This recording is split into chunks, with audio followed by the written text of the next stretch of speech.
Coming to you live from the JRE Tobacco Aladino Mobile Studios, it's the Cigar Pulpit. Hello, everybody, and welcome to another sermon from the Cigar Pulpit. I'm the Bishop of the Burn, Nick, and with me, as always, it's Gator. And on the line, joining us for Listener Interaction Tuesday, we have listener Noah Zalesnik. How are you, Noah? I am good. How are you, gentlemen? Doing fantastic. So, it is Listener Interaction Tuesday, and Noah is a frequent contributor to the Ask the Boys hotline. Now, for those in the audience that aren't aware of this, the last Tuesday of every month, or somewhere close to that, yes, we like to bring on a listener and interact with them. Yes, hence the name. Wanted to bring everybody up to Interaction speed. Tuesday. Yeah. Didn't want any gray area. And just so that everybody's aware, if this podcast happens to cut out just randomly and early, we've died. It's because we've died, because we are sitting on the back deck of the JRE Tobacco Aladino Mobile Studios at Jeff's ex-wife's house, and there are storms all around us. Yes. None directly on top of us, but I did just see lightning.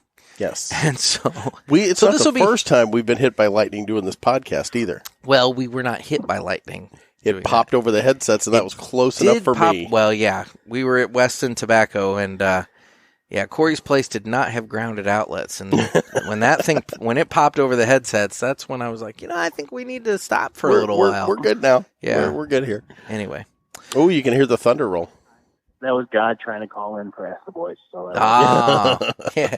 It was God trying to call in and be like, you guys need to stop this. Stop now. Stop, my sons. It's like, anyway. So Noah, what are we smoking and what are we drinking tonight? Excellent. We are smoking the CLE Corojo, and we are drinking the 1800 Reposado, and I find it to be an excellent pairing. It really brings out the spice, the two of them together, kind of that resting of the tequila really brings out the spice of the Corojo. So, now, if I'm not mistaken, this tequila is 100% agave nectar. It is. It says so right on the bottle. And it is the listeners are calling me out now. I'm glad. And I'm not very well versed on Spanish, but from what I understand, reposado means rested. So I think that yellow color is a traditional Blanco tequila. It's aged in oak barrels for a while, and then it starts turning yellow. And then the next stage after that is it turns darker, and that becomes añejo. So I prefer the reposado, and it really brings out for a spicier cigar like a CLE Corojo, like we're smoking, or anything with Corojo, or like the Romeo Juliet to Nicaragua, anything with spice. It really brings it out. It's a really good pairing. So. Okay. Well, I just poured Nick like 5 fingers, so. Yeah. Jeff was extraordinarily generous. You are going to get lucky. One of you is getting lucky tonight. The other not so lucky. Oh, well. Now, it all depends on your position in that, I guess. Perspective, I guess. Yes. And before I light up, I was kind of back and forth exactly what we should smoke today. And first, I was thinking maybe the Thai tea.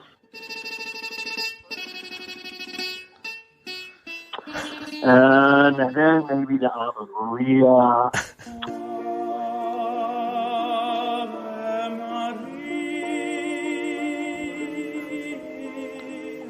And then maybe the Man of War, and then the Dick Durban, but ultimately landed with the CLE Corojo. I'm not smoking Dick Durban, if you know what I mean. And another reason too, Jeff, I picked this one because zero cellophane. So, it's funny you mentioned that. I was thinking that when I was giving him the cigar, I was thinking, oh, sweet, this has got just a little tissue paper. There's no cellophane for Jeff to dick with. No. That's good. I think Christian did that on purpose. I think he did too. He heard the cast. Well, they really like the cellophane. You and I were talking with that gentleman. You mean the tissue? Yeah, the tissue. I'm sorry. You and I were talking with that gentleman from CLE at TPE. Yes. And he was talking about how they were redoing the packaging to introduce more of with the asylums and various other ones. And he made a good point that the cigars just don't look good in the cellophane, but they do look good, with this wrap and their name on it. Yeah. And there's some truth to that. Yeah, it's all about presentation. Your eyes, if you walk in the humidor, your eyes are drawn to that tissue paper, Totally. It's true. Well, so now that I have this, like, really full glass of, this is a really light-looking tequila. It's a very, light, amber, kind of golden color and everything to it. And so I've got that going on. And yes, it smells good. We have the... I'm not a big tequila drinker, so this is going to be a thing. Yeah, I haven't. I've recently gotten a tequila. I'm more traditionally a bourbon guy, but it works, man. It's good.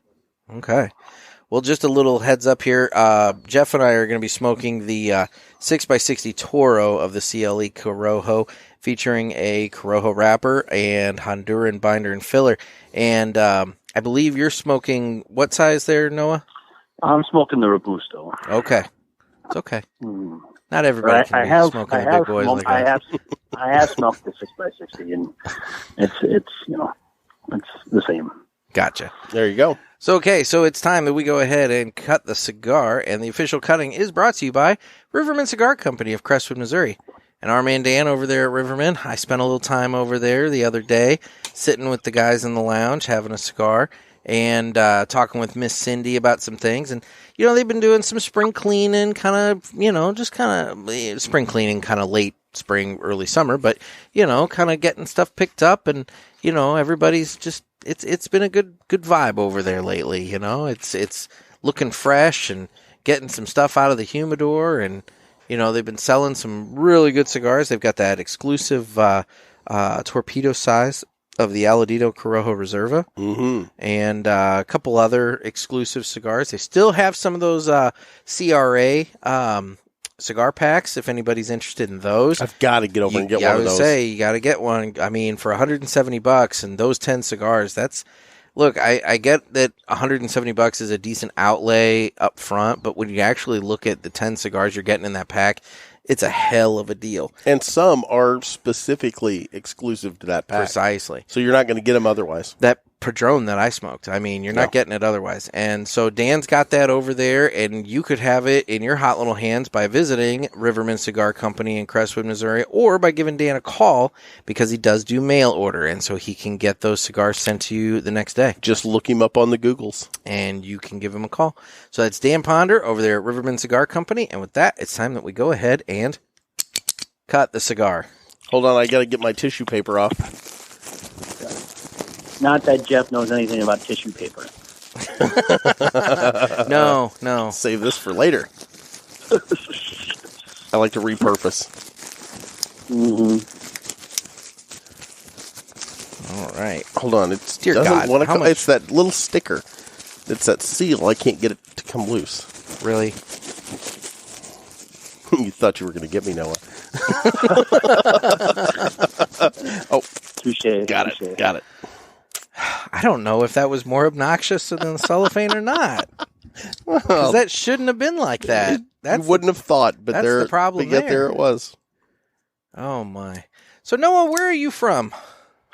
I am born and raised in a town called Eau Claire, Wisconsin. So I'm a fellow Midwesterner. I'm I'd say about a 6-hour drive, maybe a little more. Some guys out in St. Louis there.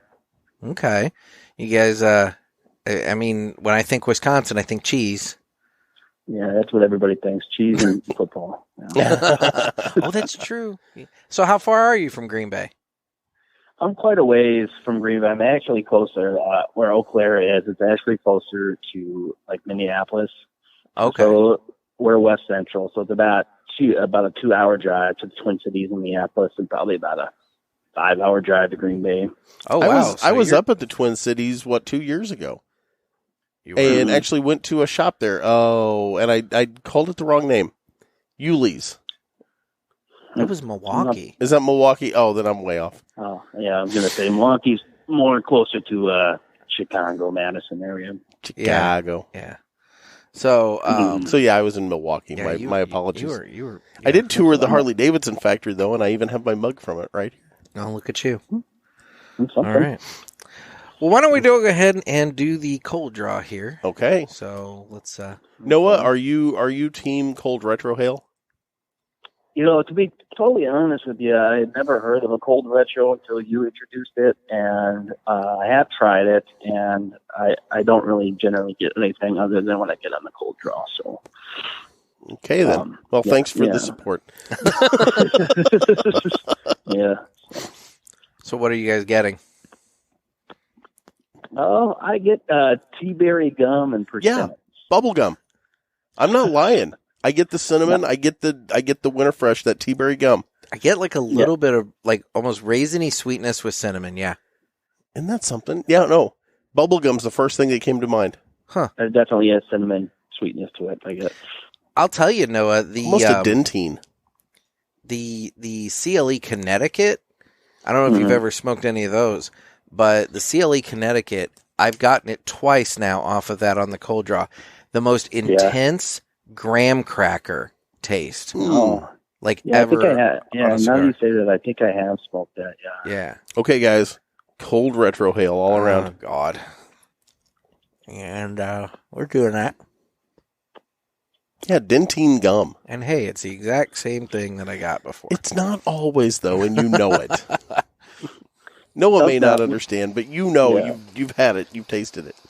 And sometimes with the cigar, just smelling like a wrapper or the foot, I'll start sneezing. I mean, sometimes it'll make me cough. It'll actually dry out like my throat and make me cough. Yeah, I've had that happen. Mm-hmm. Have you guys smoked this cigar before? I have actually smoked this cigar before. This came from Nick's private stash. It did.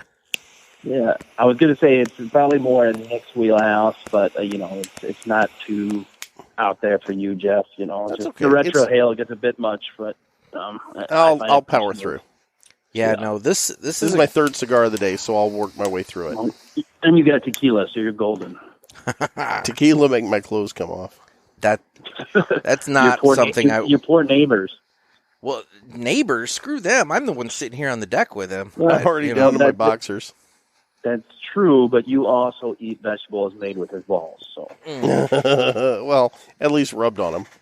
Now wait a minute. I thought we cleared that up last episode. That was to make you feel better. God yeah, damn it. I took that listening as to walk you off the ledge. Yes. That's unfortunate. Yeah, I got home from church, met Nick here to record you, and he watched me just strip off my shorts and down to the boxers. I had to get comfortable. I actually have a photo I can send you, Noah, to prove that this is the bullshit that I deal with. Those two statements usually don't go together. I came home for church, and then I took all my clothes off. I had to get comfy for the cast. Fair enough. I appreciate it. I don't. Good thing it's audio only on my end. Well, see, and that's what you think. But if you check your Instagram messenger feed there. Yeah, let's not post that anywhere. That's a gift that keeps on giving. Anyway, so Noah. Yes. All right, let's get into this a little bit. So okay, we'll start with the standard question of how'd you get into cigars, and do you remember your first cigar? Yeah, I do. I think I had a fairly traditional story. So on my 18th birthday, back in the golden days, you could smoke when you were 18. I went to the gas station and did the whole porno mag, lottery ticket, smoke purchase. And so I got like a White Owl or some stupid gas station cigar. Yeah. And I actually, I had never smoked a cigarette or anything. So the White Owl was my first cigar, and I kind of liked it. So after that, every time I would go get gas or whatever, I'd get a Swisher Sweet. And about a year or so later, I graduated to premium cigars, and I've been doing nothing but since. And that was probably, 20-ish years ago now. So okay, so let me ask you a question. You remember who was on the porno mag cover? Because I'm assuming probably I'm assuming you probably went with the standard issue Playboy. Yeah, it's going to be probably like a Pamela Anderson era, so something like along those lines, I would think. Yeah. Nothing wrong with that. No. For the articles, Well, of course. See, I was going to say it was like, Beaver Hunt or something. Oh my God. He dove into the deep end of the pool. Those sound like movies that Nick got in trouble for selling it. That's right. Of all the three of us on the cast, Nick's the only one I know of that got arrested for dealing porn. I think he's the only one I know, period. I guess technically that is true. We should do a movie about you like they did about the guy from Hustler. No. Yeah, what was his name? Larry Flint, right? Larry Flint, yeah. See, now... We can have the girl from Hole that killed Kurt Cobain come on and be like your wife on the show. I can tell you for a fact that the Playboy I bought on my 18th birthday was the December 1999 issue featuring Naomi Campbell on the front, but that's just me just happening to remember stuff. Anyway. The real question is, do you still have it? No, actually, I had it in my car, and a friend of mine from high school, I gave him a ride home, and he was flipping through it, and I think he pilfered it because I never found it after he was flipping through it. Who does that? Tiny was his nickname. Kevin was his real name, and Tiny stole your porno. Tiny was the stereotypical, like 6'5", like 350-pound, like football player guy that was super nice, and everybody called him Tiny because it was ironic. But but he stole my Naomi Campbell Playboy. So. Was she in it or just on the cover? She's on the cover. I don't know. I mean, I can't remember. I don't remember the contents, but I know she was on the cover. She was all decked out Christmassy. Now, if I tell you guys something, will you not think less of me? Okay. Because there have been more than one model. Let's be real. There's no way I could think less of you. Okay, Jeff. good.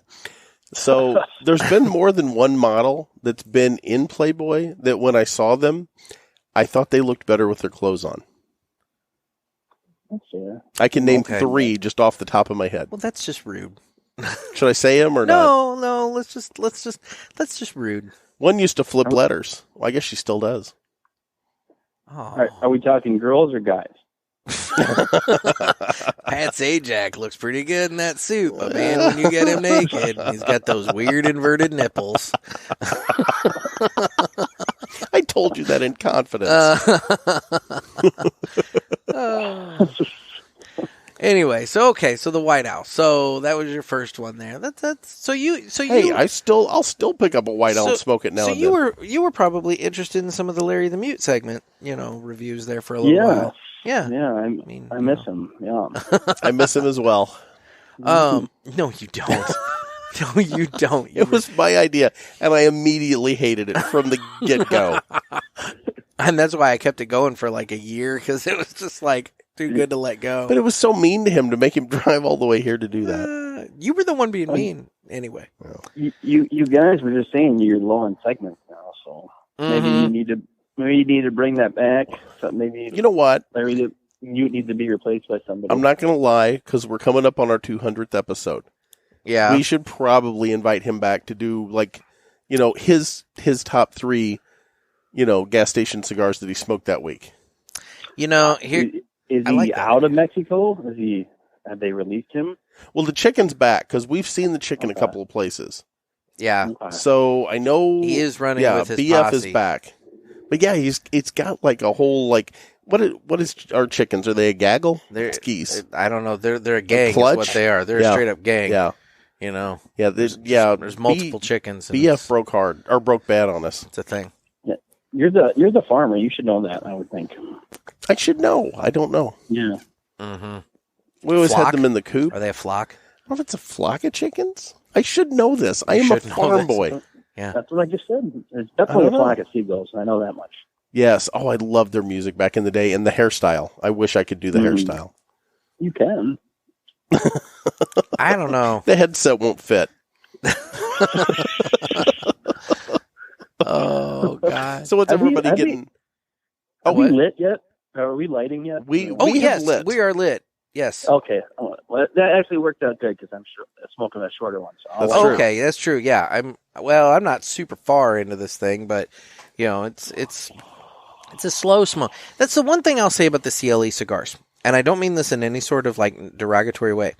You have to slow smoke these things. Yeah. If you fast smoke these in any way, you get that pointy, the filler tobacco doesn't burn at the same rate, and you get like that spearing effect with these cigars. So you got like a shiv. Really, really hard. Yeah. So they will protect themselves. I noticed. If you smoke them slow, that burn line does correct itself. So I agree totally. Hey, there's nothing wrong with the cigar that makes you sit down and relax. That's the whole point. Exactly. It's the whole point of cigars. Yeah. So Noah, now that you're lit up, we'll go around the horn here. We'll start with you and let everybody know what you're getting on your cigar. Is he actually lit up? I heard him. Okay. Yeah, I'm getting that spice. I have smoked this cigar several times before, but there's definite cedar notes. That spice, and then it almost has a nutty finish as you progress through the cigar. I was gonna say the nutty kind of. I'm getting that too. Yeah. Mm-hmm. It's good. Retro Hail boys.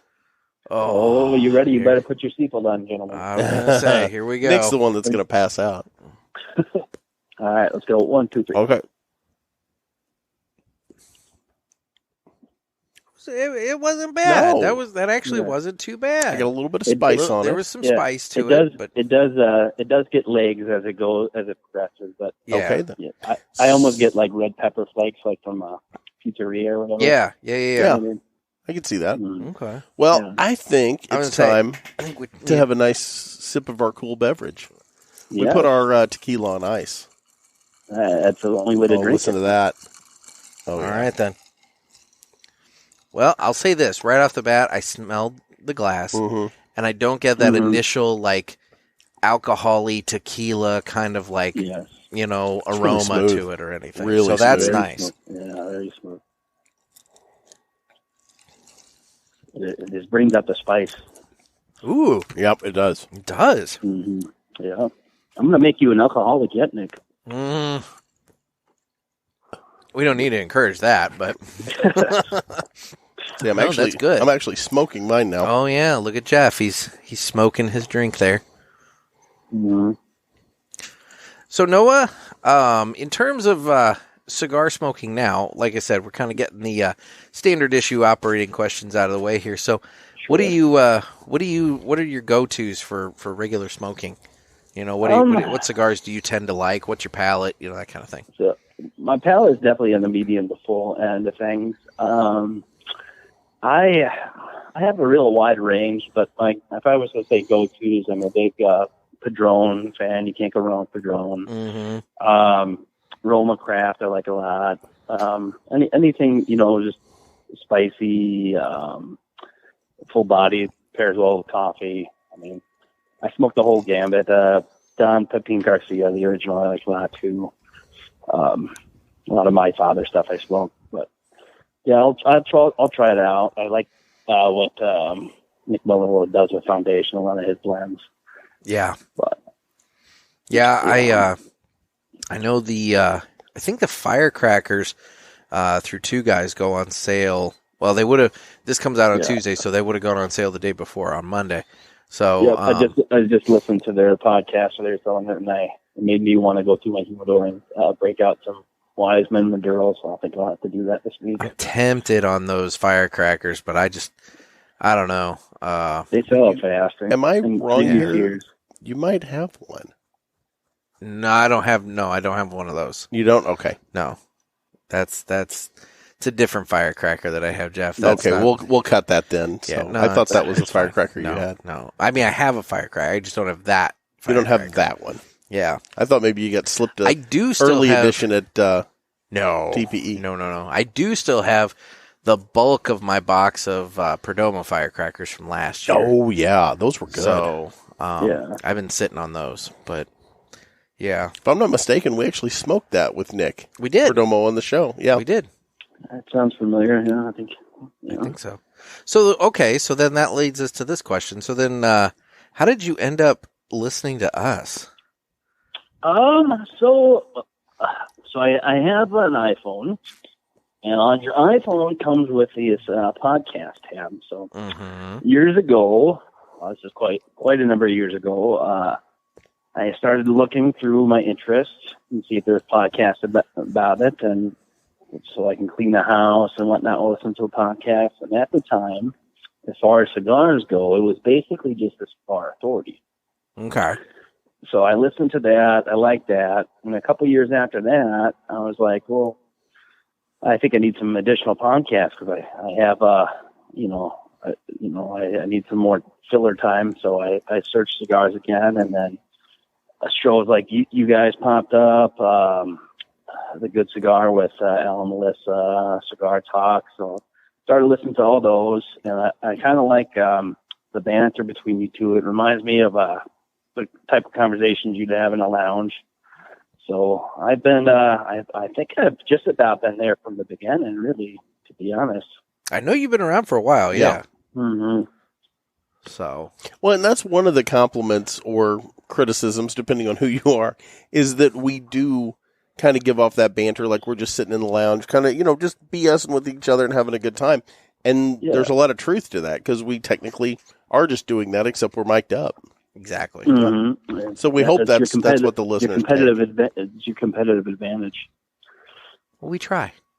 But at the same time, we can get serious just long enough to get through an interview with somebody. It's true. Yes. That's where your newspaper background comes in. But we can also get stupid in an interview, too, because there's been a couple of interviews where that's happened, too. I'm thinking back recently. I think the one that we did with the ATL cigar guys. That one was fun. That one got. Is that the one where you were drunk? Which one were you drunk? I don't think he was drunk out in Indy. India, at the smoke pit. Oh yeah, at the smoke pit. Yeah, that one. I actually had to step up and do some work on that episode. Yeah. And I got to be honest, I was pretty impressed with you, Jeff. You stepped up pretty good there. I prefer to hold myself in reserve for just such moments. Yeah. God, he's only got so much to give. So I was good once as I ever was. So he figures he better hold Me off. and Toby Keith, Oh my gosh. Before we jump into Ask the Boys here, why don't we, real quick, anybody getting anything different on the cigar, or are we still sticking with the same? The tequila has really pulled out the spice on the cigar. Okay. I'm noticing it. I agree, yeah. Yeah, you're right about that, Noah. Mm-hmm. Okay. Well, I'll tell you, my ash is hanging on. It's marbled up really nicely. Yeah. Mm-hmm. Yeah. Yeah, this is a good really stick. Razor thin. Mm-hmm. And I'm not going to lie, it's not too spicy for me, which I kind of was concerned about when we started. It does pick up a little bit halfway through, but it's really smooth, even if it is on I'd probably put it at about a medium to full, but it's so smooth you don't really even notice it. Yeah, thus far I'm enjoying it. As I recall, I think Christian said when we had him on the show the last time, I mentioned this specific cigar, and he said to me that it's one of his go-tos. Like it's one of his really regular rotation cigars. That, yeah. So he really digs the CLE Corojo. So, all right. Well, why don't we go ahead and, because we've got a number of questions here, we'll go ahead and jump into some Ask the Boys. Shall we play a game? You talking to me? I have a question for you. You gotta ask me nicely. Ask me about my wiener! You got a question? You ask the 8-ball. Come on, sucker. Let's get it on. All right, guys, so it's time for Ask the Boys, and you can get your questions into us by calling area code 863-874-0000, and this is how you can be a part of Listener Interaction Tuesday. We like to get the guys and gals that call into the Ask the Boys hotline, frequently as the guests for these episodes, because, we know you can hold your own. So call into the hotline, make it your audition tape. So without further ado, we'll go ahead and get to our first question here. Hi, this is Scott from Clearwater, Palm Harbor, Florida, with a question. Why are chickens so awesome? Because... Sorry, that wasn't it. I couldn't help myself. I did want to tell you, I did take the J.C. Newman tour down the city. It was great. Our guide was Holden. And who names their baby Holden? I mean, look at baby Holden. I have to change Holden's diaper. Who wants to hold baby Holden? Sorry, that wasn't my question. Oh, I did want to thank you for the newsletter. No, that was Cigar World, not Cigar Pulpit. Well, I'm sure General Cigar has people whose full-time job is in print media. Oh, that's right. Your full-time job is print media. Wow. This is a little awkward. Anyway, to my question. Oh, and by the way, I'm the jerk that pointed out your overuse of a certain phrase, and I'm sorry about that. But when I heard both of you stumbling and laughing the next time you used it, I'm not going to lie, I took a little pleasure that I was in your head. By the way, I'm smoking my new favorite, the Oscar Valladera Superfly. Did you hear that? Sorry, that wasn't my question. Oh, I did want to let you know Ybor City Cigar Heritage Festival is Sunday, December 5th. That might be a good time for a visit to Tampa. You guys were thinking of coming down again, right? That wasn't my question. Oh, okay, fine. All right, here is my question. It is...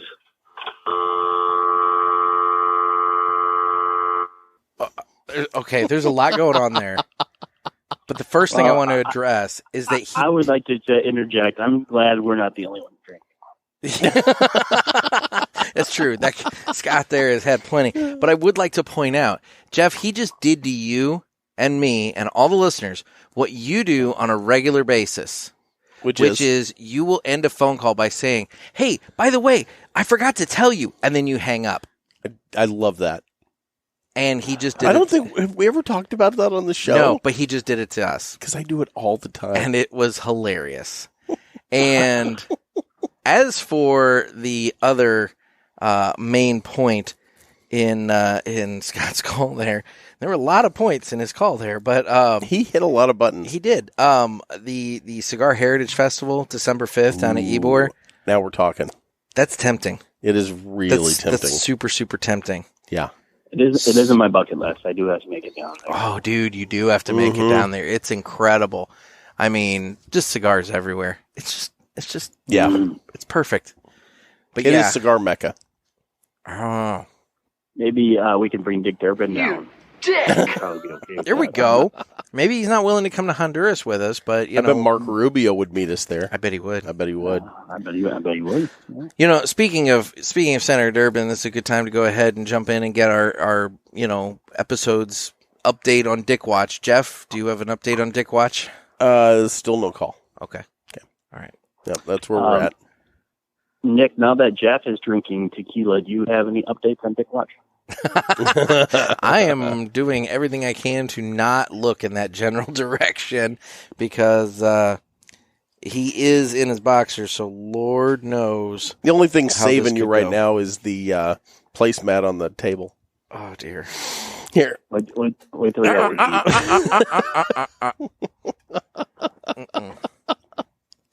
Keep the legs down there, buddy.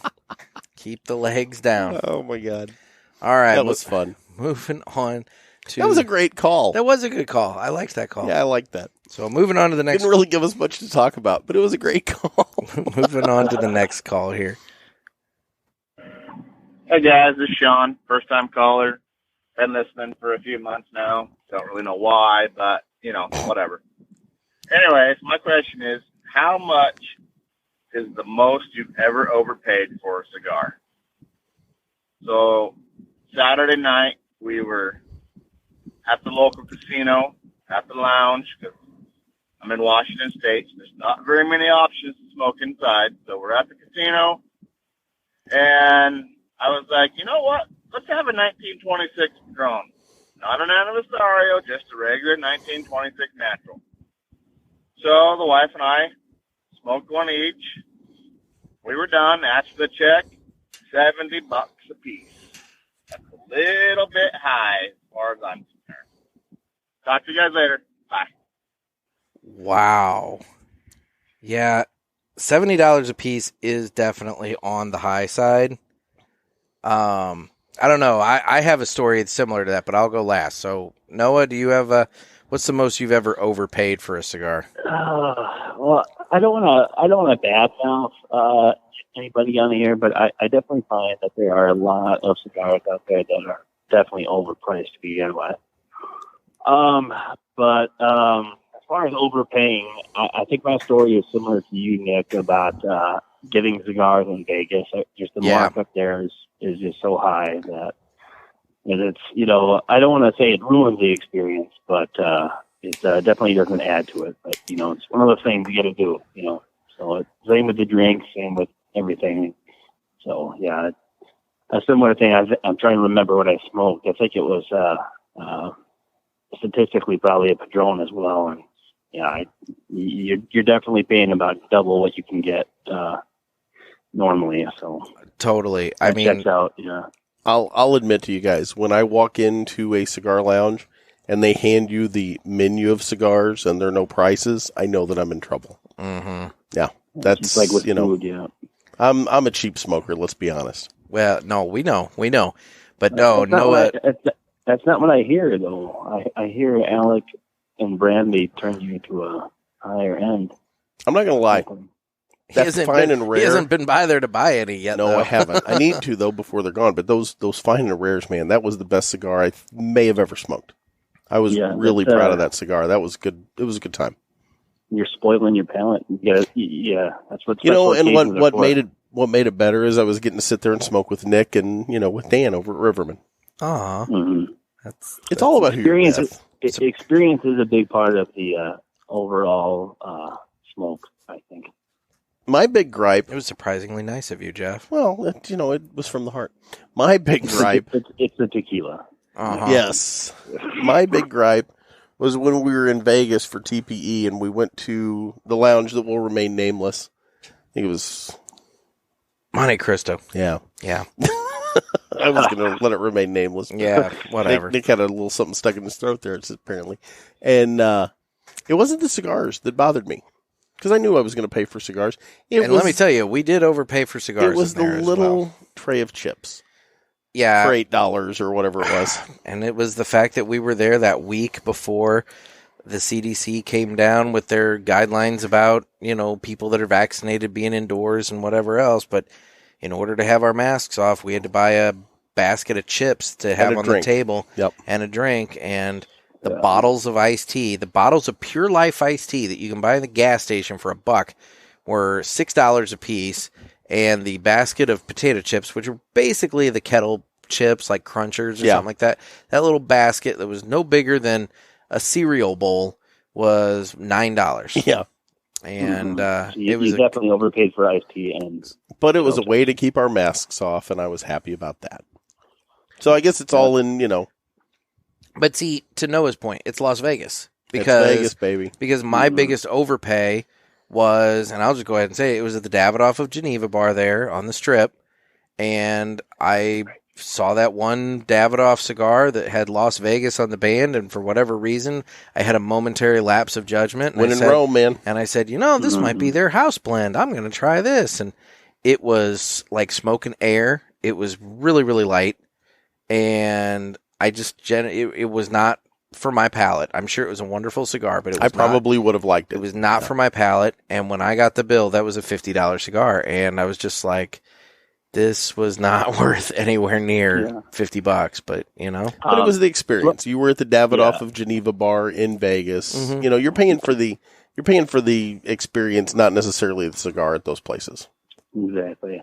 And it's one of those things, if you go into it knowing, okay, I'm going to overpay, just kind of plan that. But yeah, it's another thing to be, surprised by the bill too. Yeah, and that's the part, is that, they didn't have prices in the humidor. And look, you expect to overpay a little bit. I did not quite expect a $50 price tag on that, but whatever. It was what it was. I sucked it up, I absorbed it, and I moved on. So, well, what else were you going to do? Like smoke and dash? I mean, because in Vegas, they'll beat the hell out of you. Well, and I'm not built for speed. No, nor comfort. But my ability to run is not exactly the highest. So yeah, I'm forced to pay the bill. Could you imagine though if you could get yourself up to speed, what kind of a ramming pressure you'd have? Why are you being a dick? Because one can make the same argument about you over there. I can still run. I mean, not long, not for a long period of time, but I can get up to speed. Okay. The stopping is not going to be pretty, though. Okay.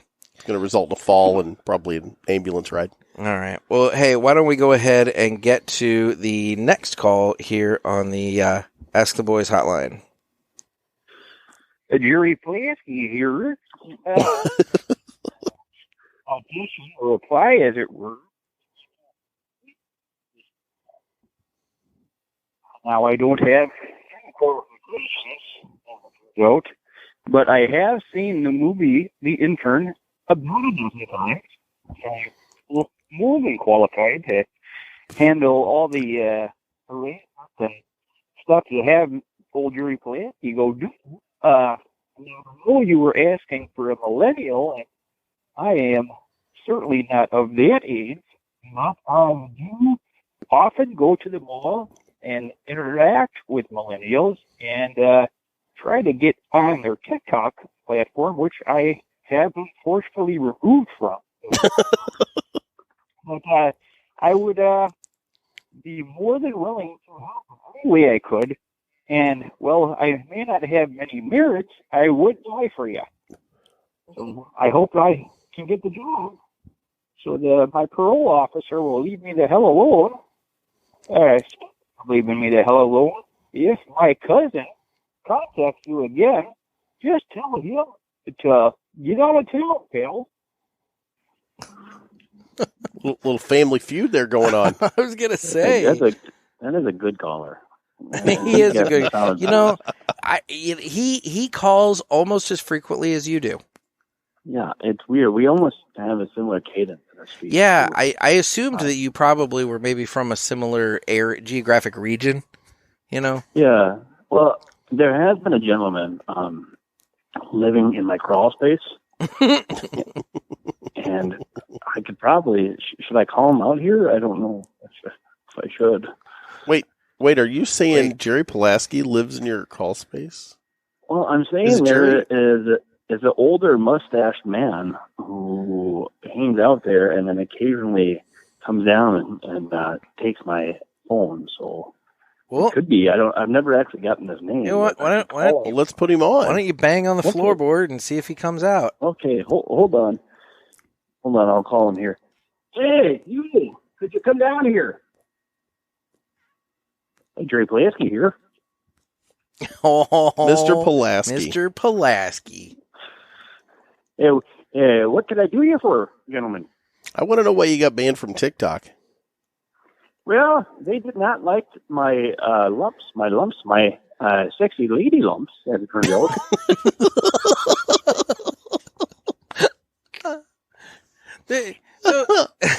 So your cousin Barry recently called the show and implied that there were a lot of issues with your phone bill and calling the 900 numbers. Do you have any sort of response whatsoever to this allegation? I do. That's why I had to move out, and I have just been squatting, as it turns out, literally squatting. I have developed quite eccentric quadriceps because of it. But I am living in this gentleman's house who is rather good looking, if I do say so myself. And that's a way to avoid Gary, because he's a real pain in the backside.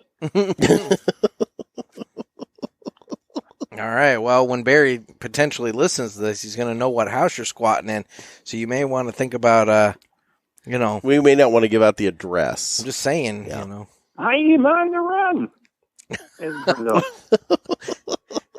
So that doghouse you were living in before that you invited Gator to stay up at, I guess that's currently just sitting there empty? Man, that was at the top of the list, too. You are more than welcome to take it. It is all yours. The gypsies, half of them have died. I regretfully have to inform you that there are still some to be taken care of, and their feeding dishes do need to be replaced, as it turned out. God, I'd be worried they'd start eating one another at this point. It's a real fear. I overpaid for a cigar as well, I would like to say. Oh, so you've been listening. I have. I have a couple tin cans attached to a string, and I do say I paid upwards of $5 for a pack of Swisher Sweets, and the gentleman that sold me them was recently going through a breakup. His name is Leon. he is not really sure what he wants to do with his future. Right now, he's just working at the holiday gas station here. And he eventually wants to go into school for accounting. But now he is just peddling gas, as it turns out. I could not talk him down out of the amount. And I actually did not pay for these cigars. I did take them unlawfully with a mask and a gun. But that is neither here nor there, as it turns out. I'm pretty sure you just admitted to a felony. Jerry Polaski is a werewolf. Oh my gosh. Noah? Jerry, get that up in there. No, Hey guys, Noah. what's up? Hey. You might want to be that. Your hobo squatter is armed. Apparently, I don't know if you caught that. Yeah. Yeah. So I had some birds move into my roof, and he kind of took that over, and that is where he's living now. And I just don't have the heart. He seems to be very depressed. I don't want to bother him. So I haven't called the authorities yet. But do you have kids, Noah? Because it might be a concern. Yeah, that might be a concern for you. You might want to just stow them away somewhere away from Jerry Polaski. Anyways, on to the next question. Now, I want to circle back to the first question. Okay. Because I've sat here and ruminated about that. Chickens are awesome. Yes. They crap eggs, and you can deep fry them. So I just wanted to throw that out there. Oh, I mean, okay. What you could say that about a lot of animals, frankly, there, Jeff. It's true. It's true. I've got an overabundance of squirrels in the backyard here that the neighbors and I have been talking about how to thin out. They're wanting to live trap them and take them out to the country, and I said, let's eat them. And no one went along with me on that. Okay, you know what? I want to circle back to I want to circle back to that point here in a little bit because Jeff is involved in a Facebook troll war of epic proportions. I think I got banned from the group. Did you get banned from the group? Yeah, because I can't even see the post. All right, you know what? We're going to circle back to that because it's the dumbest freaking thing, but Jeff just made it his hill to die on, and apparently he died on it. So, but we'll get to that. We'll get to that. I'm no longer in the holistic gardening group that I was in. Oh, I see where this is going. Yeah, we'll get to that in a little bit. So, next question here. Hey, boys. It's Big Polka calling in. Big Polka. Just finished listening up to the cast, and I noticed Gator mentioning you guys should get a liquor sponsor. My recollection and memory serves correctly. Carb-conscious Jeff there offered you Nick some Michelob Ultra. I did. I don't think Gator should be qualified into looking for a liquor sponsor. So, Nick, I think you should look into that more than Gator. Just my 2 cents. Have a good, boys. Stay smoky, stay blessed, keep up the good work. Boy, he likes picking on you with so that Big Polka. Ultra. Let me point out, you know what I found this weekend at Total Wine? What's that? Fruly. It's a strawberry beer from Belgium. Oh, Jeff. It's really good. You're not helping your cause It at tastes all, like buddy. strawberry syrup. About five 4-packs. I got 20 of them. Noah?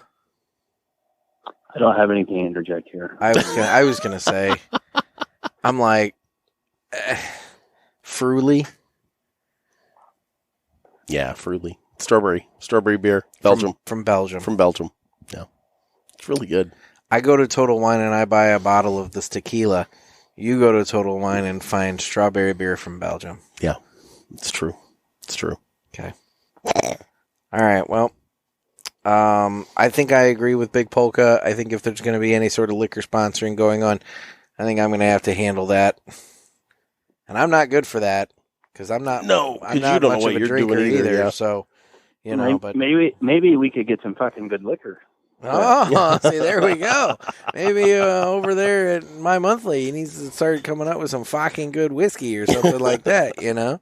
Oh, don't think he's not thinking about it. Oh, Lord, that's a whole... How many different industries can Nick jump into?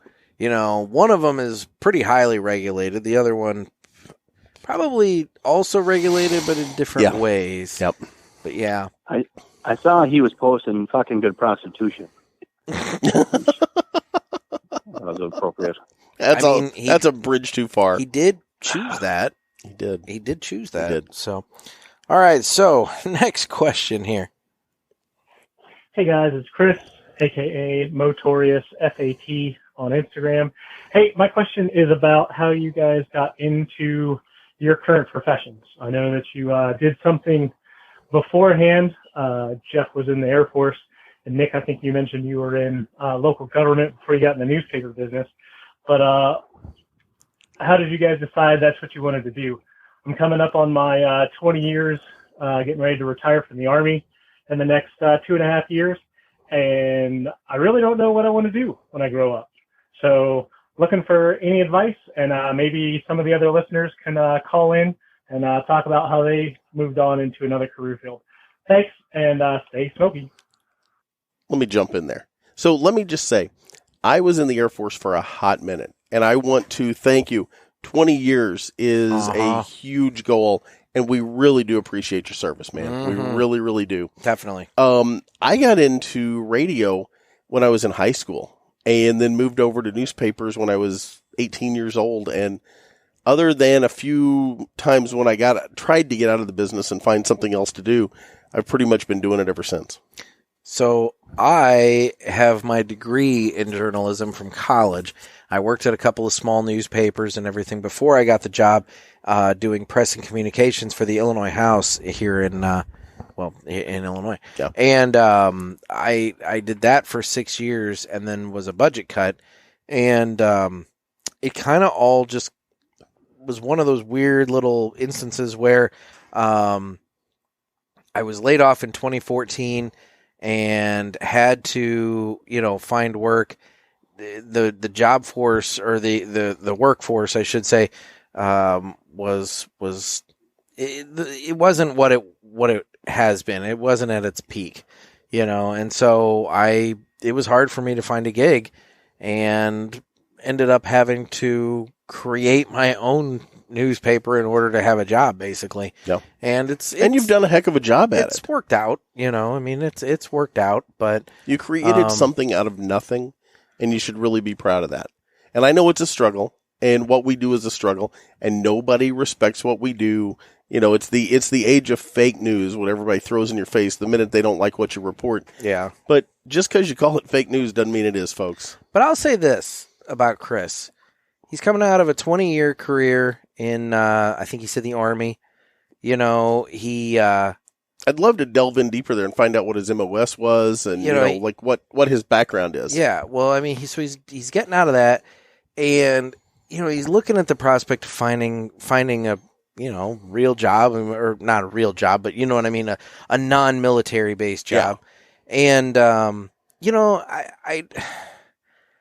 I would be curious to know his situation, to know, dude, do you need, do you need a job for the money, or is it one of those things where maybe you have a little bit of flexibility and freedom? I don't know, and this is none of my business really, but I guess it's one of those things. Does he have the flexibility and freedom to go off and do something like his passion? Exactly. Yeah. And maybe he doesn't make the biggest bucks doing it.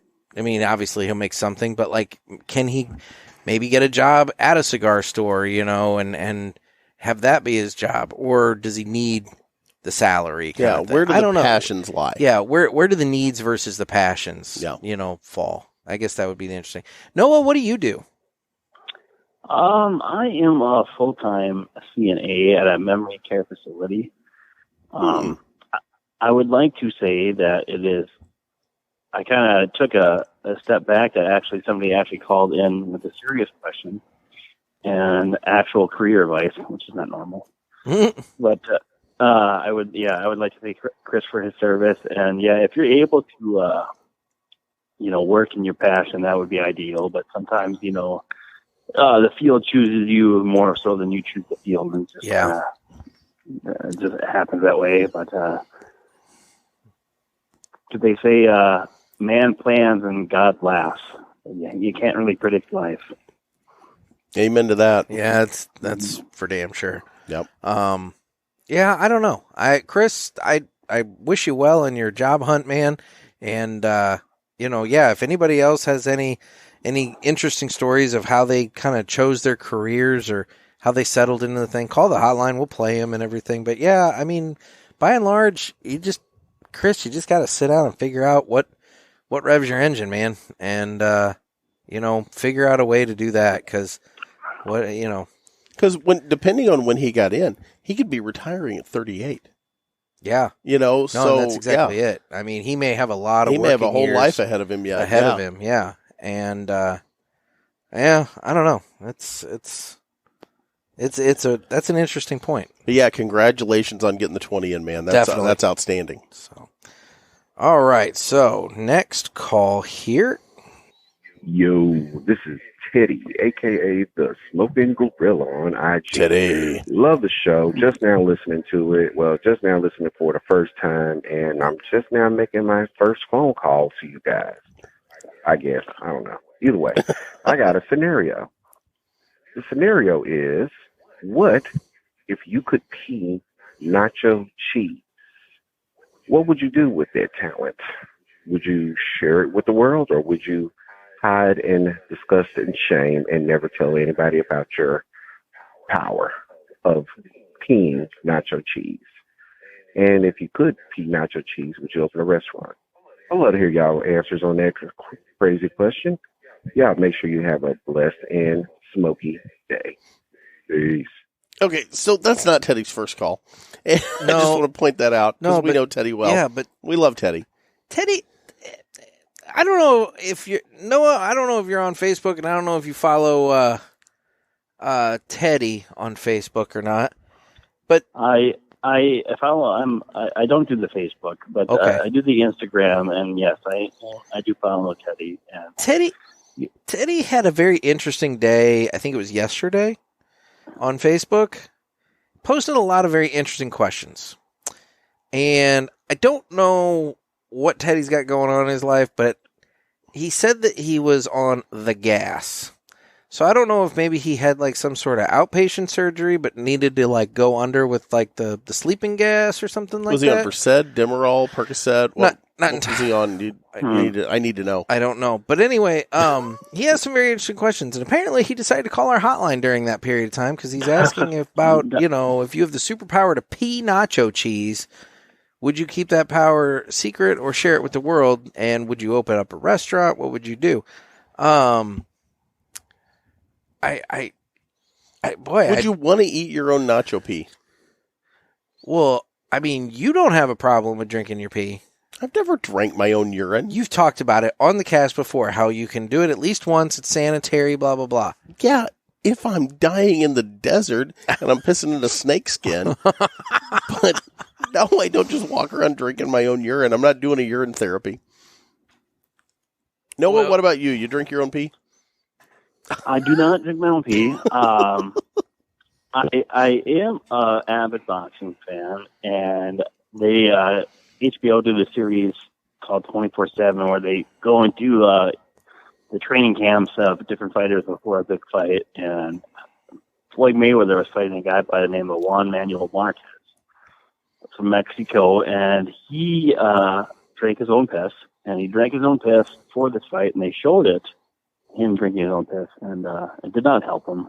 But I do not drink my own piss, and if I was to piss nacho cheese, I guess my follow-up question is, am I producing jalapenos in any way? Because you simply can't have nachos without jalapenos. Well, you're going to have to crap those. Well, here's my thought on... They're not going to pass through the urethra. No. Here's my thing is, is it going to be like... How do I put this gingerly?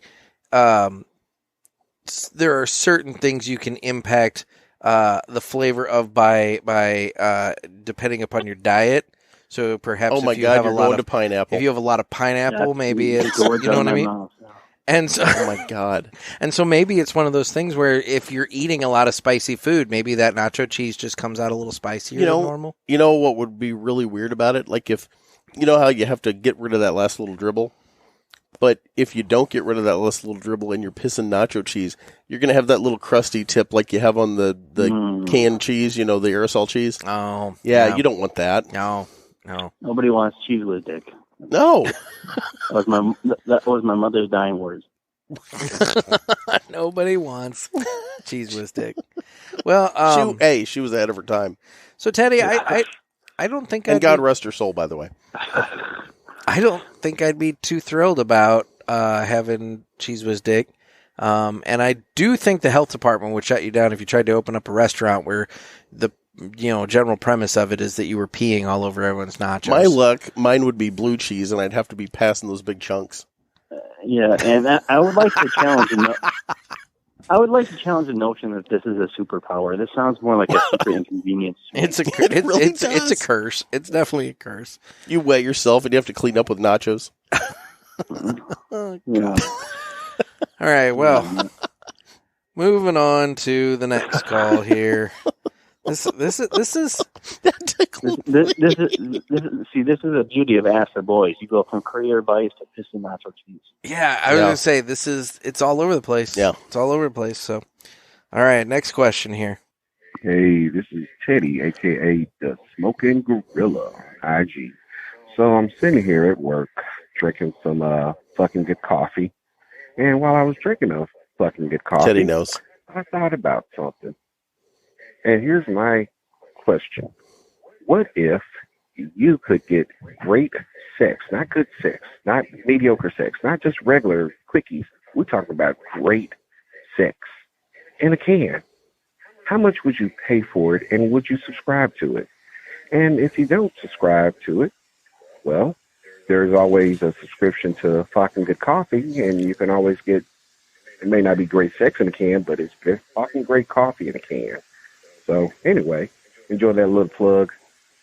Shout out to Nick. Shout out to fucking good coffee. Y'all have a blessed one and stay smoky. Well, now, depending upon who you ask and what their proclivity is, good sex may already come in a can, if you know what I mean. No, I have no idea what you mean.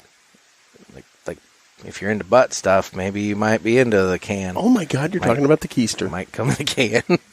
I can't believe you went there. I mean, it's literally... No, what people think I'm the one that goes blue on the show all the time, but you just witnessed this. It's I blame the tequila. Yeah. I do too, actually. I probably shouldn't have been so generous with the pour. What? You, Mr. Butt Stuff over there, have no comment about the idea of sex in a can? I don't even know why that's a thing. I mean, apparently it's really, really good sex in a can. If nobody else is going to say it, I would like to invoke the Adam Protocol right now. Okay. Oh, we have the first invocation of the Adam Protocol. By Noah, of all people. Right. But yeah, so Noah is invoking the Adam Protocol. I did make a comment, a question, or joke about it, but yes, it's been invoked. It has been invoked. So the Adam Protocol, for those of you who need a refresher, is basically the veto that we have to say, you know what, I think we're going to give this one a rest. So we're going to refer this question to My Monthly Cigars. There you go. So, Jeff, do you want to invoke the Adam Protocol? Adam Protocol is invoked. Red alert.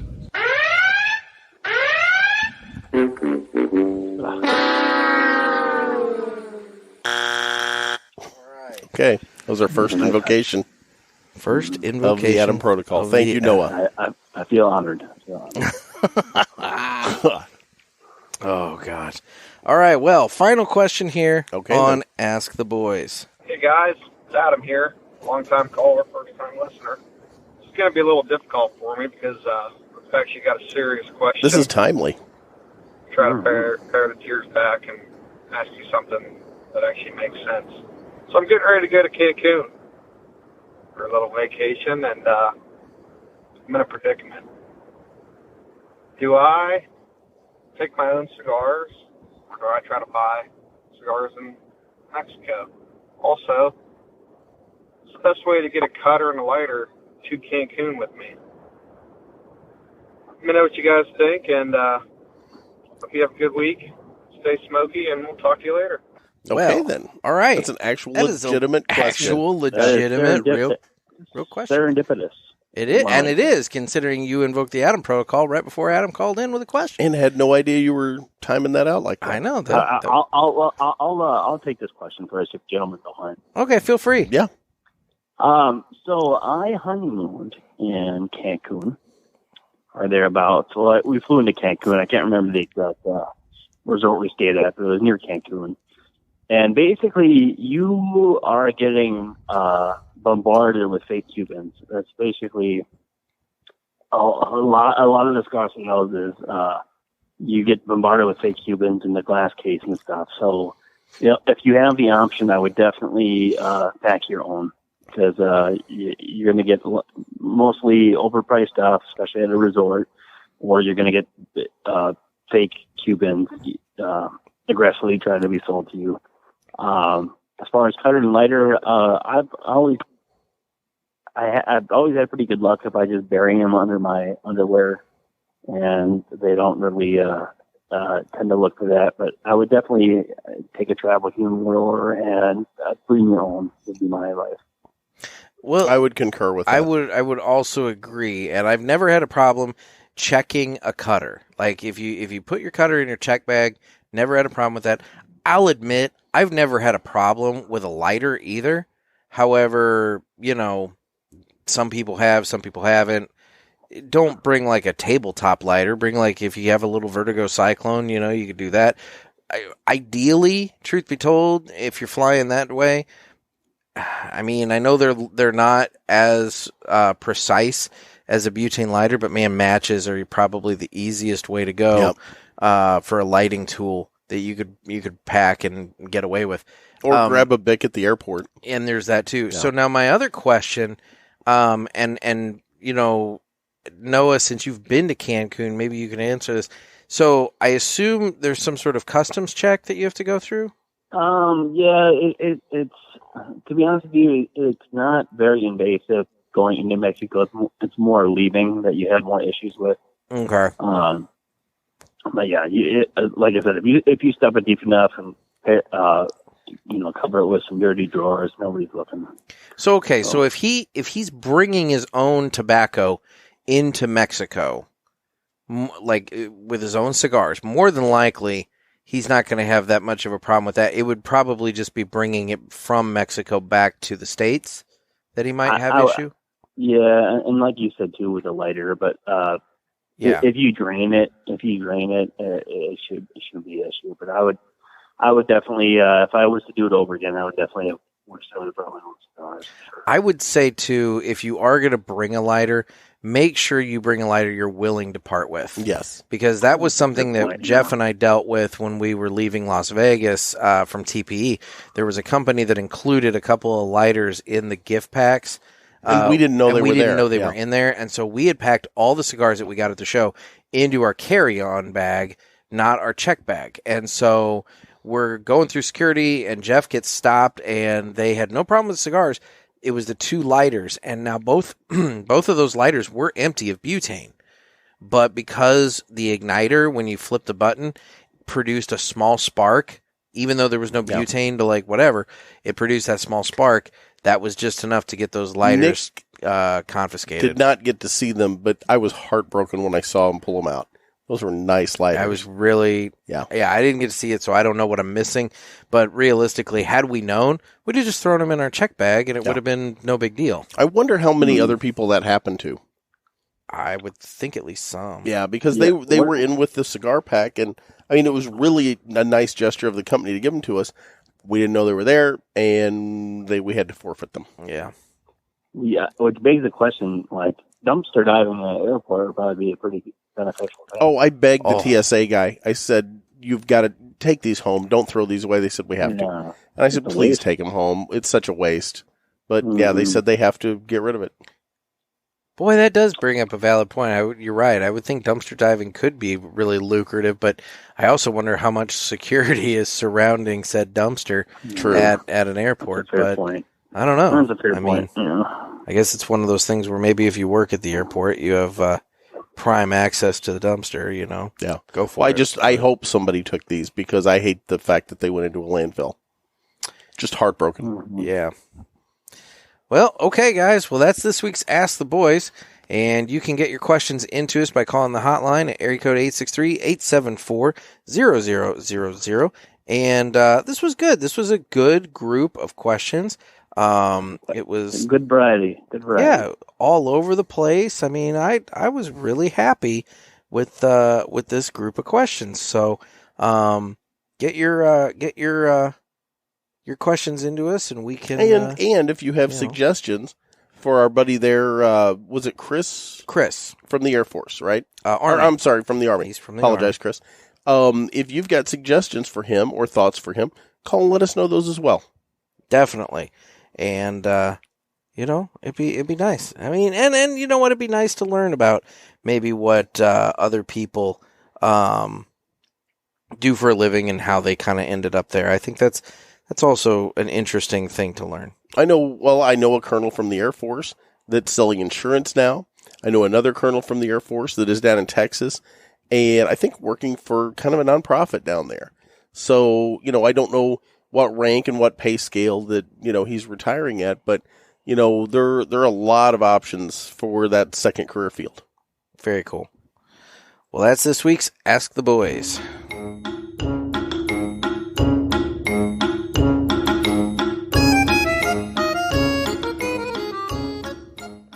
All right, guys, so now that we are done with that, let's circle back on the cigar. I'm about maybe a little past the halfway point. I'm getting close to the nub on mine. I've been you smoking are. faster I would say than you. You are smoking faster than I am. Noah, where are you at on yours, and what are you getting on your cigar?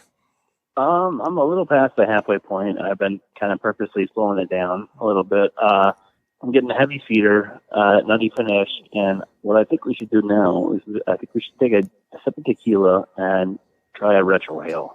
Okay, I'm all in. All right, let's do this. Cheers, gentlemen. Cheers. Boy, that's smooth. Yeah, and now a retrohale. Okay. Oh, man, the spice. It picks up. Yeah, it picks up a lot. Mm.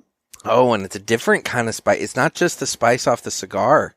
Yeah, it's like it brought the alcohol to life. Flakes. Yeah, red pepper flakes and that spice just takes over your senses. Ooh, yeah. Look at you with the good pairing here. I like that. That is good. Yeah, this is good. In terms of the construction of the cigar, I mean, mine, good draw, great draw. Ash holds burn on. line, yeah. Exactly. Yeah. I mean, nothing. Razor thin burn, yeah. Absolutely nothing to complain about in terms of the construction. Our friends over at CLE do a heck of a job. I mean, not just because we're always responsible, but between Christian and Robusto, just amazing products. And if I have this correct, I think they're the only true Corojo in the world, I believe. That's what they say. Yep. And I believe if the information I have is correct, I believe they took the El Corojo seed from Cuba down to Honduras, and then basically all their blends have a lot of that Corojo in it, whether it be Asylum or Aladino or CLE. Well, I know. I know Justo over at JRE and Aladino there.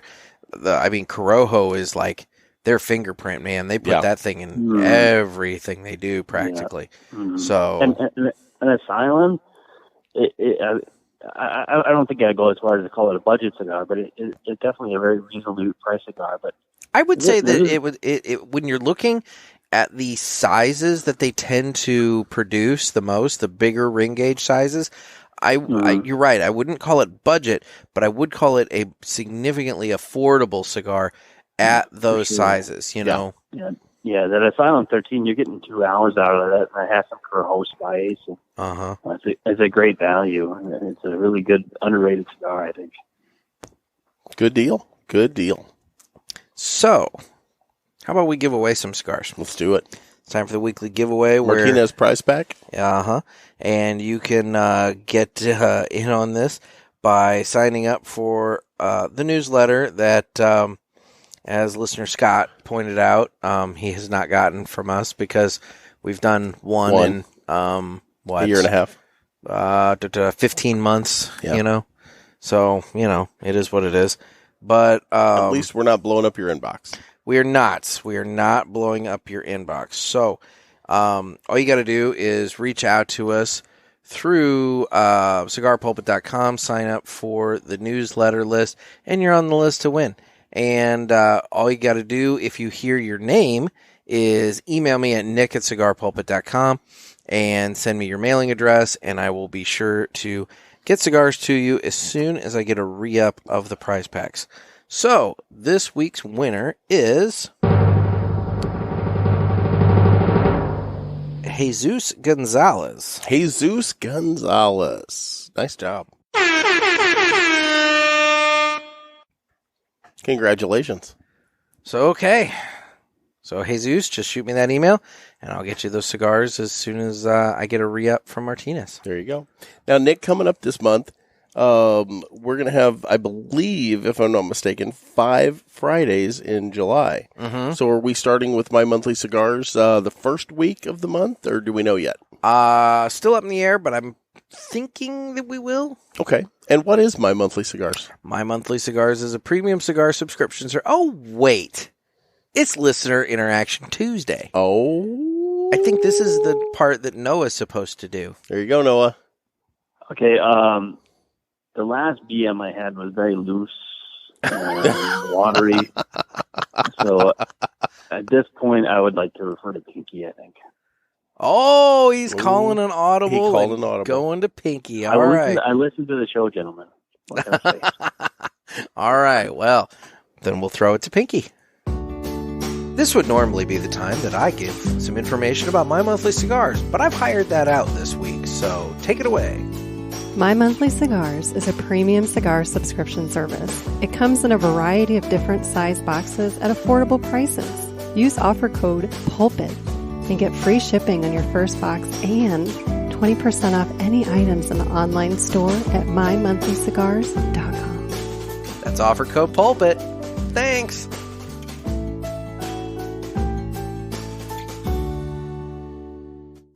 Thank you, Pinky. She classes up the joint. She does class up the joint. She does. So she does. So Nick, as we kind of, I'm down literally burning my fingers now on my nub. You're down in the final third. We're not done. I was going to ask you though. Go ahead and tell everybody how to reach out to us on the socials. We're on Instagram at The Cigar Pulpit as well as at Naked Gator, Nekkid Gator. That is my page. We're also on Facebook where we have the Cigar Pulpit Parishioners group, and we have Twitter, YouTube. We're on cigarpulpit.com. Again, the Contact the Pulpit page is down due to some weirdness with the plugins. So, you can check it out, but there's not a whole lot there. And then there's the Ask the Boys hotline, area code 863-874-0000. We need your questions. And obviously, based on this show, if we have questions, it's fun. It is. It's not fun when we don't have questions. So no, because then it's just you and I staring at each other. Now, most days. It's true. It's true. So, Jeff, there was something I was going to circle back to. Well, I wanted to ask Noah, how do people follow him? Oh, yeah. Yes. I am, I used to use the Facebook, but it just got to be too annoying and too political. So I'm basically only on Instagram, and I'm on Mr. Z49 on Instagram is my handle. And if you like cigars and snakes, that's basically all I post. I would also like to circle back to take the press secretary's word about how good Martinez Cigars is. I have previously won a prize package years ago, and introduced me to the 45, which is an excellent smoke. I had one yesterday. Yep. I have thus ordered them, and they are a very unique cigar. I have yet to have the Bishop or the Gator in my mouth. I do apologize. We need to rectify that. I was going to say, that needs to be rectified. That's what they call in Roma Craft the weasel move, I think. I like it. Well, it worked, so there you go. But anyway. Well, okay, so Noah just brought up Facebook. So, Jeff, I wanted to circle back and talk to you about the feud that you're involved in your gardening group. Yeah, so I follow a bunch of gardening groups because I'm an organic gardener. And, everybody should know that from Naked Gardening Day. But I grow, I have raised bed garden. I grow a lot of kale, a lot of lettuce, but my lettuce is bolted now, so I'm waiting for it to seed out. And then I'll replant it here in August. But a lady, a nice lady, I assume, put up a picture of a tomato worm, or some people would call them tobacco worms. There's actually two different ones, but they're very close, very similar. Giant green thing with like a horn and everything. That hornworm will destroy your tomato plant. It will eat it to the ground. And, I'll be honest, I didn't plant a tomato plant for the hornworm to eat down the foliage and kill it. I planted a tomato plant so I can have tomatoes. Exactly. So I picked them off. Now, there's one caveat to that. If they have these little white, like cocoon-looking egg things on the back of them, I won't touch them. I leave them. Because those are parasitic wasps that have implanted their eggs on the back of the worm, and those eggs are killing that worm. They're eating it. It's like a symbiotic relationship kind of thing. Okay. So I will leave those because those little parasitic wasps then go out and kill more hornworms, and I'm all in for that. So I'll leave those. But anyone that isn't affected by those, I will take off the plant and, dispose of. Okay. You feed them to your chickens, you feed them, throw them in the pond, the fish love them. So that being said, this woman posted this picture, said, "What is this?" And all these people come on like, "Oh, don't kill it. It's a blah, blah, blah moth." Well, none of them had the right moth, by the way. Just want to point that out. But okay. I had to go in and correct them later on that too.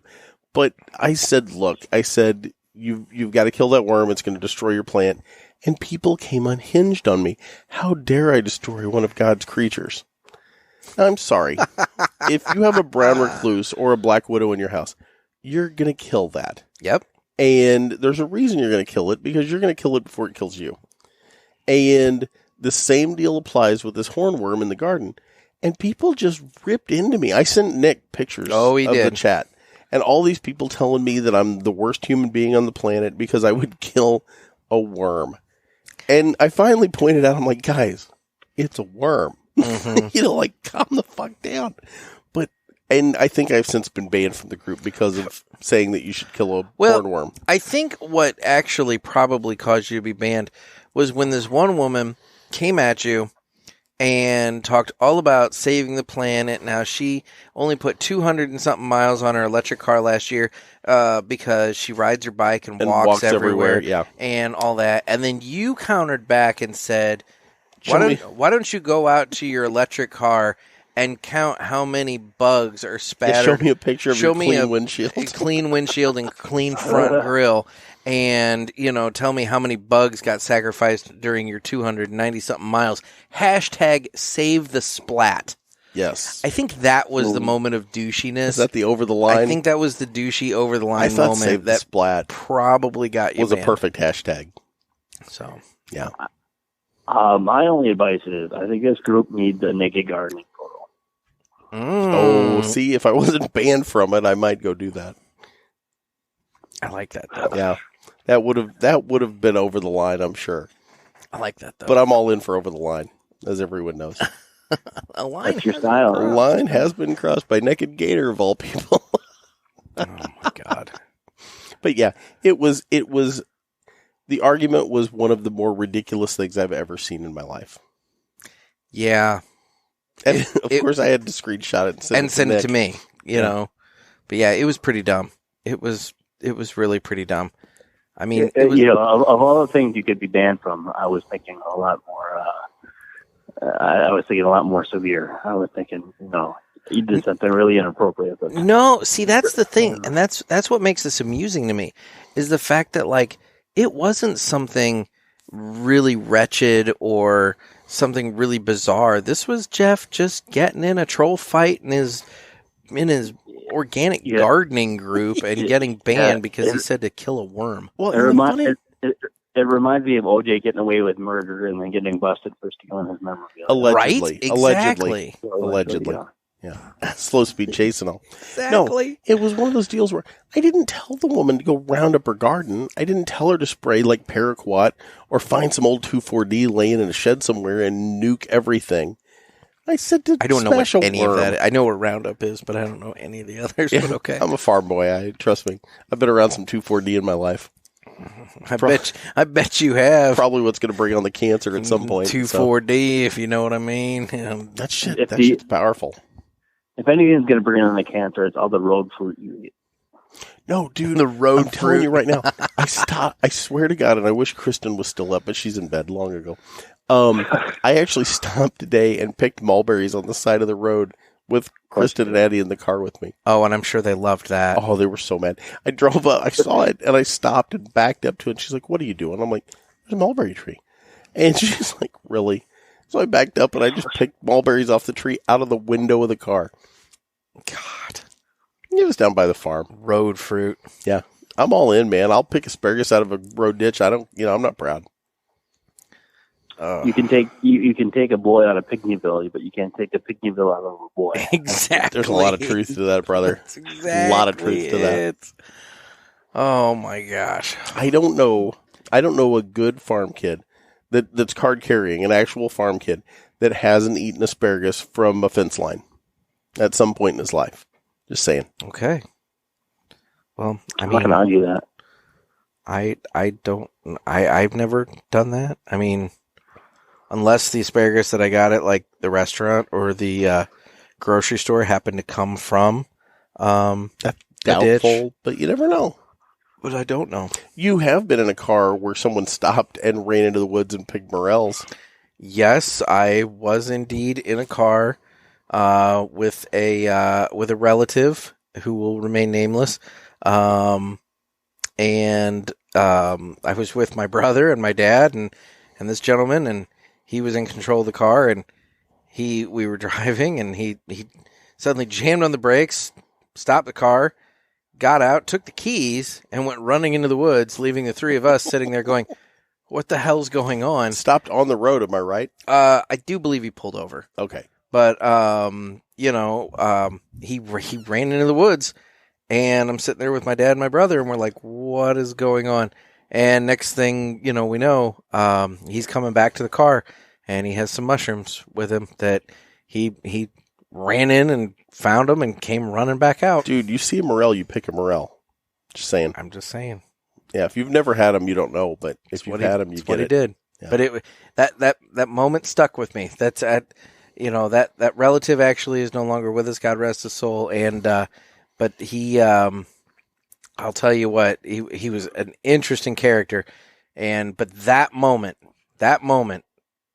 like will stick with me forever, just because I was a little kid. If he was still with us, he'd definitely be Team Gator. Boom, just stopped and ran for mushrooms. I've done it more than once. Mm-hmm. Persimmons, mulberries, on down the line.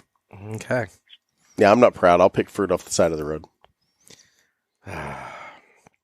Well, gentlemen, what are the final thoughts on the CLE Corojo? And I guess we also ought to include thoughts on the 1800. How do you pronounce this?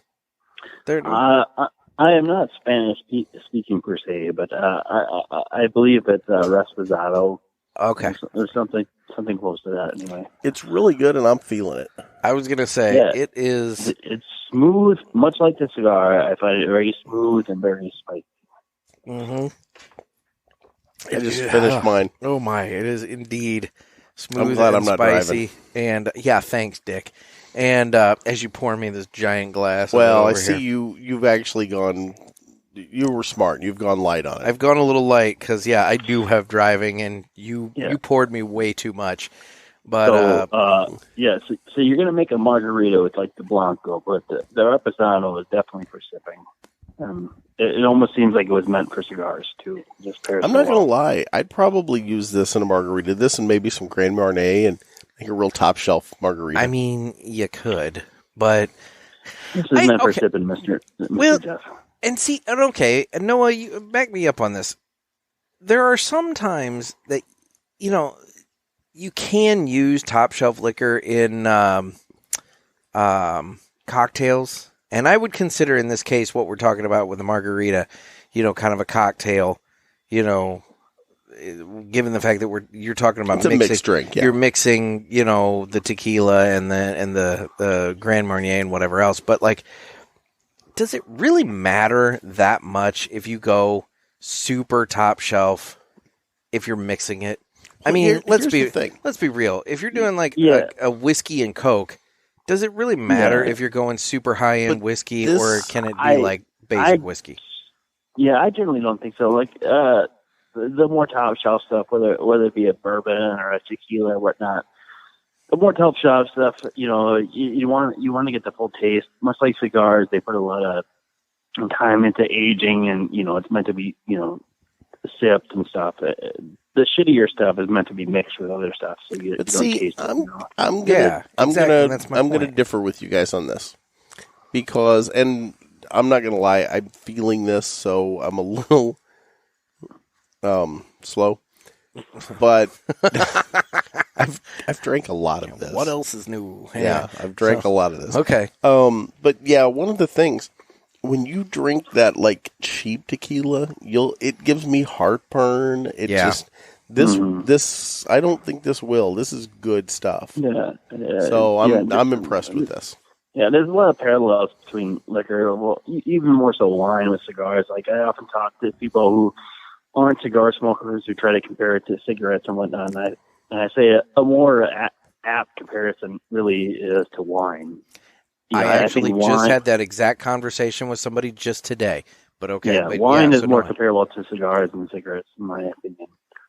Well, yeah, because it's about the flavor notes, and it's about the tasting, and the body, and the strength, and whatever.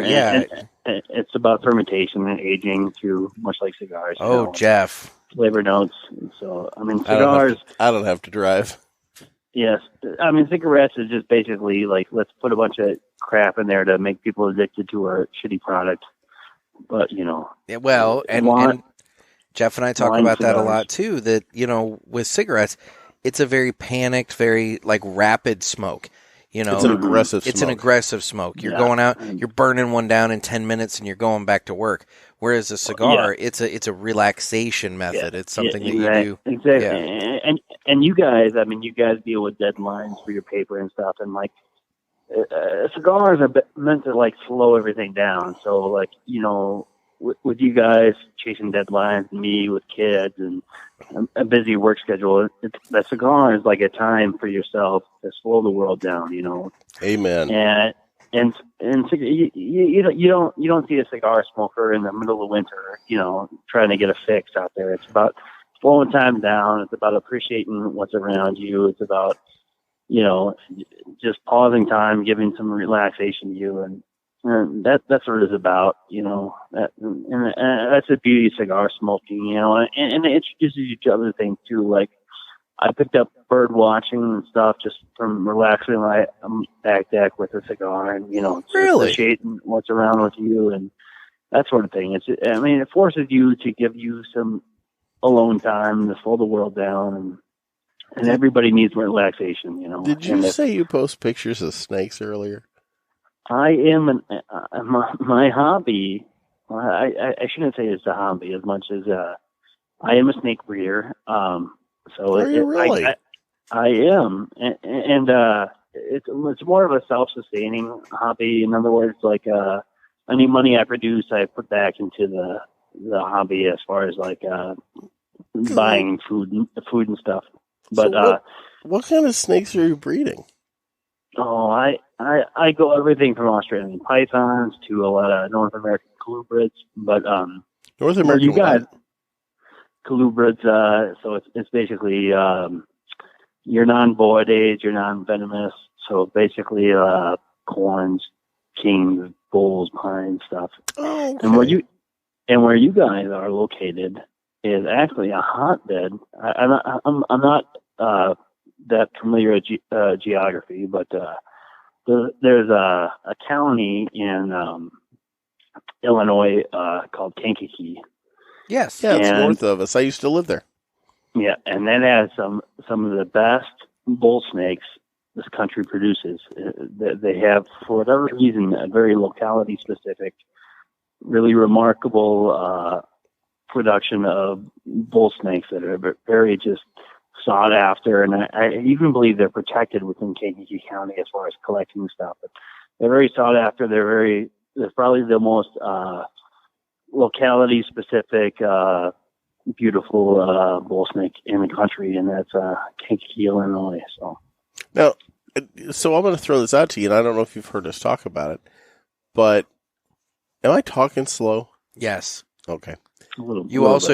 He also just refilled his glass and slammed it back. He did. So like Jeff is. I'm on borrowed time at this point. He is having his way with this tequila. This is where we're going to go into the whole Gator time stopping thing. Exactly. I joked about Nick and giving him 5 fingers, and I did actually give him a good pour, but he's been good and didn't drink much of it because he's going to have to drive. I drank all of mine, and I got more. Okay, so I don't know if you're aware of this, but we're close to the Shawnee Forest here in southern Illinois. And twice a year, they close down Snake Road. It's outside of Murfreesboro, Illinois, down by Grand Tower. And my daughter loves going down and walking Snake Road. And we have seen copperheads. We've seen water moccasins. She actually got to hold, and we can't say that because legally you're not supposed to touch them. Then why are you talking about it? She held a little emerald tree snake because there was an herpetologist there and let her hold it. And they told us not to tell anybody. And then, and so you're putting it on a podcast. But like blue racers and black snakes, and I mean, it's just they close the road down because it's in the migratory pattern, and they leave the water area and go up into the bluffs to hibernate. And it is so cool. If you ever get a chance, you should go to Snake Road. Snake Road is a definite anomaly. It's basically a lot of blending of things. Like you get a lot of geographically, you get a lot of blending and stuff there, so you can see both eastern and western hognose within Snake Road. Exactly. Geographically, it's very interesting. Now, I've never seen a rattlesnake down there, but people do see those. I've never been able to find one. But like in Valmeyer, Illinois. Have you ever heard of Valmeyer, Illinois? I can't say I have, no. Okay, so Valmeyer, Illinois got destroyed by the flood back in 93, the Great Flood.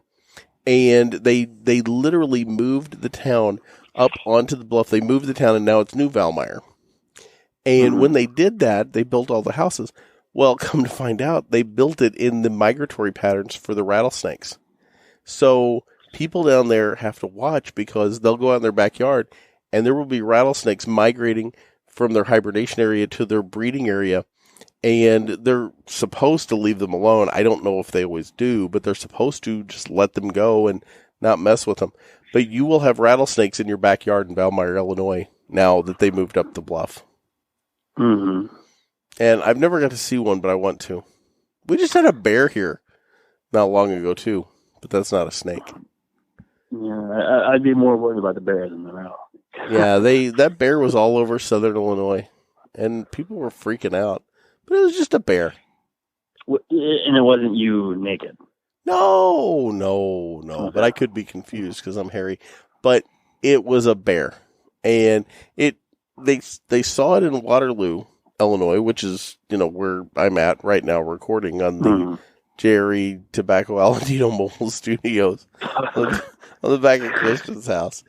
But the bear was here, and then they saw it in Clinton County, Illinois, and then they saw it in Perry County, Illinois, and then they saw it over in Franklin County, Illinois by Wren Lake, and I haven't heard anymore if Is anybody it the same spotted bear? It. That's what nobody knows. Because that's an awful big people think area. that it was just wandering across the state, but it may have been multiple bears. I don't know. Are there a lot of picnic baskets in that area? Boo boo bear. Get those picnic baskets. Because I posted the Geico commercial with the bear. What's the bear's name? Yogi. I posted the Geico commercial with Yogi Bear. Gator's drunk, dude. And I said, this is everybody in Southern Illinois right now. And he was going through the picnic, just eating all the food. It was Yogi Bear. No, this tequila was a bad choice, man. It's a great pairing, but it does its thing. Yeah, it's doing its thing. This is I have no words. This is great. Well, the good news is that if you shit your pants at any point, you could do a My Monthly Cigars ad. We already did that. Pinky did it. Oh, that's right. I'm sorry. Pinky did it. She's much more elegant on the. I agree. She has the greatest voice. She does. Very soothing. And I know you've never seen her because she won't put a picture out because she was worried people will find out she smokes cigars. And she's so cute. Jeff. Pinky's so cute. She's adorable. Okay, dude. Rein it in, buddy. The tequila talking. You know. I was saying, Mr. Pinky, man. We need to keep that in mind that there is a Mr. Pinky.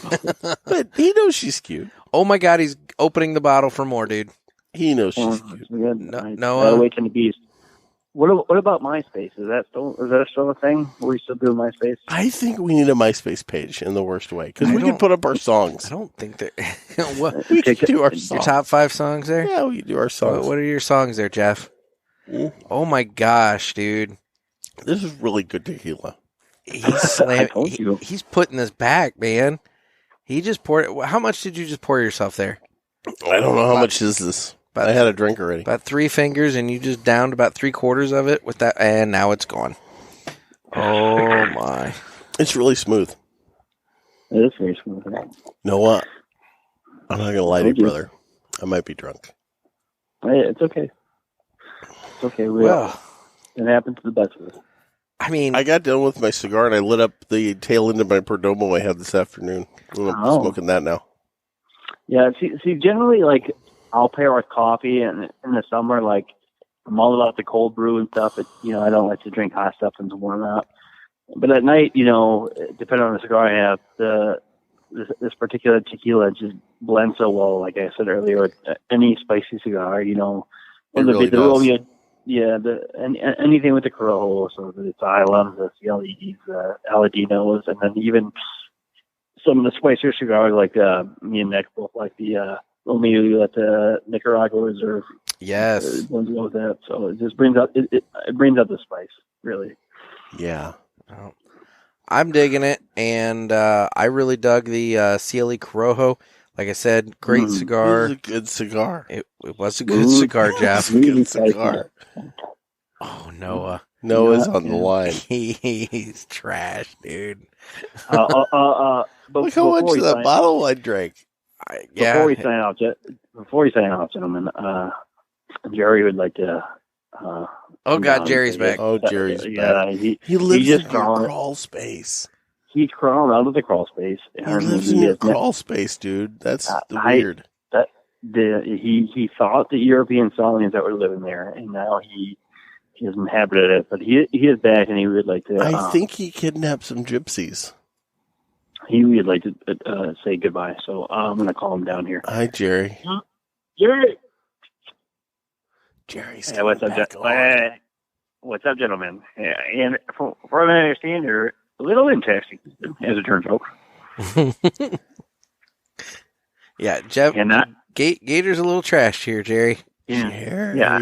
I would like to throw my hat in there. I am a great spooner. I'm not so much cuddling, but I do have an effect where I literally turn metallic, so that helps with the whole spooning process. So, Jerry, you know what I did this week? I bought some liver and I cooked it. I've never cooked liver and onions before, but I cooked some liver and onions, and it was really metallic. That's because you are of an advanced age, Mr. Gator. I needed some organ meat. The iron in my life. That's what she said. That's what she said. The iron is appropriate to your diet based on your advanced age, there, Mr. Gator. Saying. But it is a great value. Much like a great value cigar, that the Swisher Sweet is a great value cigar if you happen to be about. I've got a whole bunch of quorums on the deck. He does. Well, I have to go back, but from what I understand, it's supposed to be a full moon, so I have to retreat now. But I would like to say thank you for giving me the opportunity to talk to y'all today. And Jerry, I'm not going to lie, man. It was nice to talk to you. stay safe and stay smoky. And to hell with my cousin Gary, who keeps trying to interrupt my fun here. But he burped on the gas. The way I spend my money is none of his business, as it turns out. I agree with you. As long as you're not breaking the family, that tequila's good. Then yeah. Did you just drink more? Oh my gosh, he's poured it. Jeff, you got to stop, man. This is I had good intentions written all over it about pairing, but I find this is going to be bad intentions territory, and one of the two is Bedan tonight. That's all he is. I'm not gonna lie, this tequila snuck up on me. It does. That's what tequila does. Yeah. That's the thing. Feeling so warm. Yeah. Nick was gonna surprise you with it. He didn't want you to get intimidated by it, and then I did surprise him with it. I brought it up tonight, and I was like, "All right, buddy, this is what you're drinking." I think we've drank almost half that bottle. Hashtag listener interaction Tuesday. I don't know how much Nick drank, but half of that bottle's gone. That's mostly you, buddy. It's mostly you. Somebody's pissing in the yard or in a jug tonight. He's going to fall asleep in the chair on the deck here before it's all said and done. He's not even going to make it down to the basement. And you know what? That makes for a great cigar pulpit photo, frankly. Oh, this is true. This is true. What I was love that? this. All right. Well, you know what? What did he say? This is going on. This could go on for a while. So, Oh. Noah, this has been a lot of fun, man. Yeah. Oh, my pleasure, gentlemen. It was. I really appreciate the whiskey or the tequila Jeff. recommendation. What? You're like talking all over Noah. What? All right, Noah, why don't you try that Noah, again? thanks for coming on. Oh, my pleasure, gentlemen. It was a blast. Thank you for enjoying this time with me, and I look forward to more of your episodes as I always do, usually with cigars. So keep up the good work. Thank you. That's sweet of you. Thank you, Noah. And guys, you can get in on Listener Interaction Tuesday by calling the Ask the Boys hotline. Yeah, I don't know if we should do whiskey anymore. So what is this? Tequila. Tequila. Yeah. Tequila snuck up on me. No, it didn't sneak up on you. You just decided to drink a lot of it. I didn't think I was. You were throwing them back, buddy. Throwing them back. But anyway. Those are going to be some interesting stories in the Picayune newspaper. I was going to say, do you have anything to do tomorrow, Jeff, or are you just... No. Okay, then that's good. At least you don't have a full plate. Off. There you go. So, I don't drink much. I know. That's why this is surprising. I don't think I've ever seen you well, there was the one time at the lake.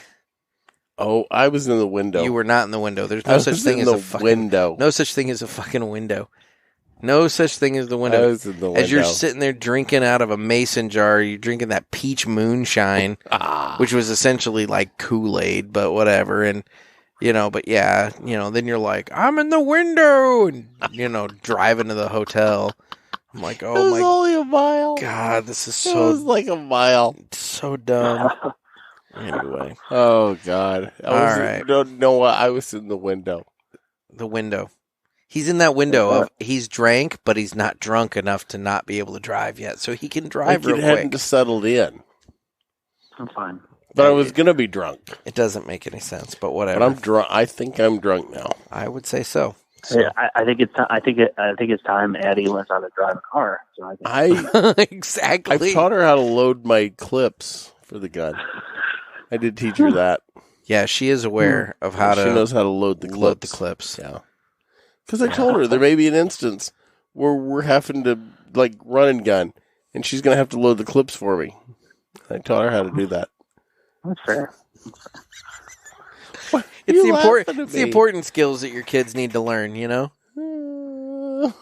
right. Well, we had a girl in the neighborhood last week. She had a flat tire. And my neighbor, you know what? My neighbor aired it up for her, but he told her, he said, I'm going to show you how to air this up so you know how to do it next time, because she didn't know how to air up a tire. Oh, okay. I would just like to interject at this point. God bless the fact that you guys weren't at Top Shooters tonight, because I know there would be some lawsuits by the waitress. I know. This would be expensive. Yeah, no, that's true. It would have been so really expensive. Cute. Jeff, okay. They're so cute. Let it go, buddy. We get it. This is where things start getting creepy, man. So I follow him. I follow him on Instagram based on you guys. Oh, so he's very well aware of what he's missing over his Top Shooters. Cute. Oh my god, they're so nice. They are, except when they don't bring me tea.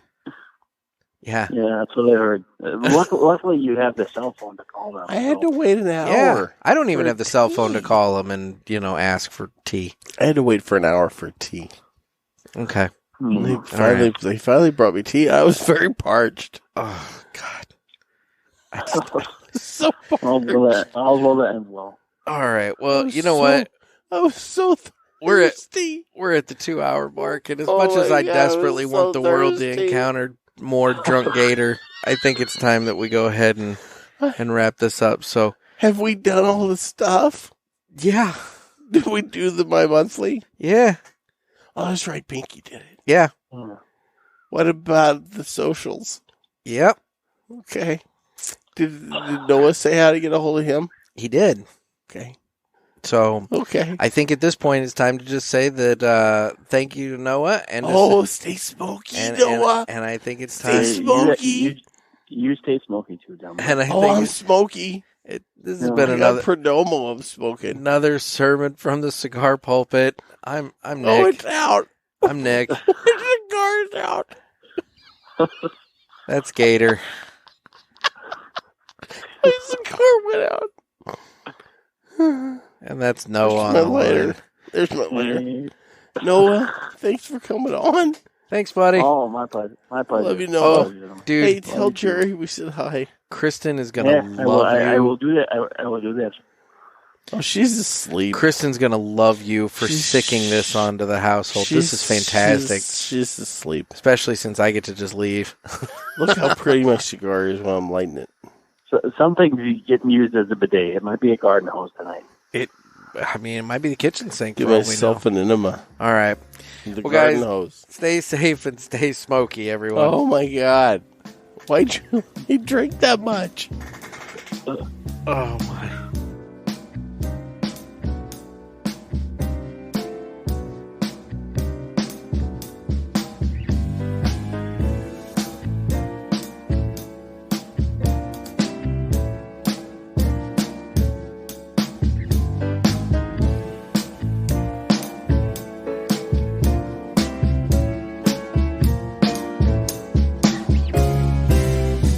Noah.